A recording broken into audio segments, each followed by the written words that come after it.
মালিককে টাইম দেওয়ার সময় আমার হাতে নাই। একদিন তো আফসোস কর ভাই, কি করলাম, ইয়া লাইতানি কদ্দামতু লিহায়াতি, ইয়া লাইতানি কদ্দামতু, হায় জীবনের জন্য যদি কিছু বাটাইতাম। এই দেখ আমার দিকে তাকা, আমি তো এখন আফসোস করি, আরে যৌবনের 32টা বছর শেষ করলাম, আরে কি করলাম। প্রতিদিন যদি একবার করে সুবহানাল্লাহ পড়তাম তো আমল নামায় কতগুলো সুবহানাল্লাহ জমা হইত। আরে 2 রাকাত করে নফল নামাজ যদি পড়তাম তো আমল নামায় কতগুলো নফল নামাজ জমা হইত। কি করলাম, কই কই ঘুরে ঘুরে টাইম শেষ করলাম।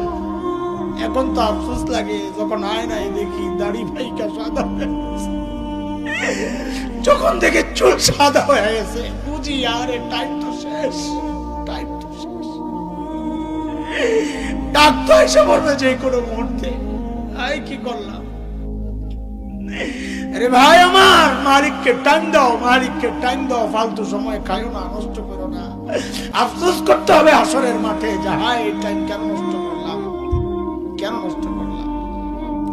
আখিরাতের পুঁজি বানাও, আখিরাতের পুঁজি বানাও। পুঁজি তো বানাইছি, কিন্তু ওই ঘাটতির মধ্যে ওই আমল নামায় শুধু গুনার গুনাহ, গুনাহ। পুঁজি এমন পুঁজি বানাইছি যে পুঁজি আমার জাহান্নামে নিয়ে যাবে।